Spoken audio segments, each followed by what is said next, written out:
জুলাই 2024 ছাত্র জনতার গণঅভ্যুত্থানের প্রেক্ষাপটে বৈষম্যবিরোধী ছাত্র আন্দোলনের নেতৃত্বে এবং জাতীয় নাগরিক কমিটির উদ্যোগে আমরা বাংলাদেশের ছাত্র জনতা এই মর্মে ঘোষণা করছি যে আমরা হাজার বছরের ঐতিহাসিক পরিক্রমায় বঙ্গীয় বদ্বীপের জনগোষ্ঠী হিসেবে এক সমৃদ্ধ ও স্বকীয় সংস্কৃতি নিয়ে দাঁড়িয়ে আছি।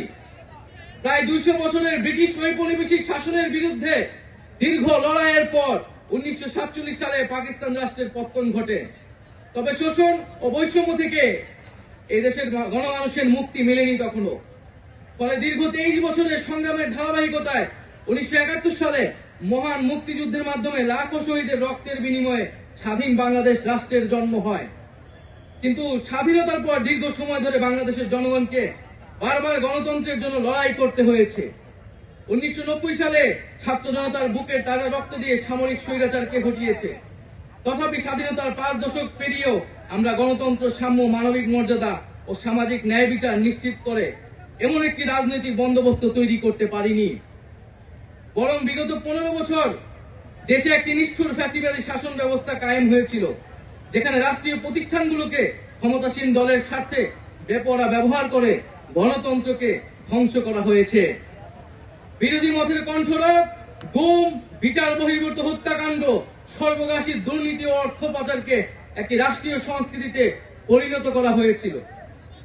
জুলাই 2024-এ ছাত্র জনতা বিপুল আত্মত্যাগের মাধ্যমে এক অভূতপূর্ব গণঅভ্যুত্থানের মধ্য দিয়ে দীর্ঘ 1.5 দশক ধরে জেঁকে বসা ফ্যাসিবাদী সরকারের পতন ঘটিয়েছে। কিন্তু আমাদেরকে স্মরণ রাখতে হবে, হাজারো শহীদদের আত্মত্যাগের বিনিময়ে অর্জিত এই নতুন স্বাধীনতা কেবল একটি সরকার পতন করে আরেকটি সরকার বসানোর জন্যই ঘটেনি।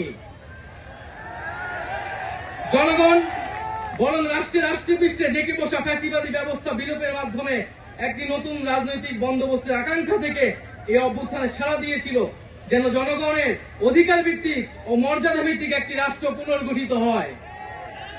সেই লক্ষ্য নিয়ে আমরা জাতীয় নাগরিক পার্টি এনসিপির প্রতিষ্ঠার ঘোষণা দিচ্ছি। এটি হবে একটি গণতান্ত্রিক, সমতা ভিত্তিক ও জনগণের প্রতিনিধিত্বকারী রাজনৈতিক দল।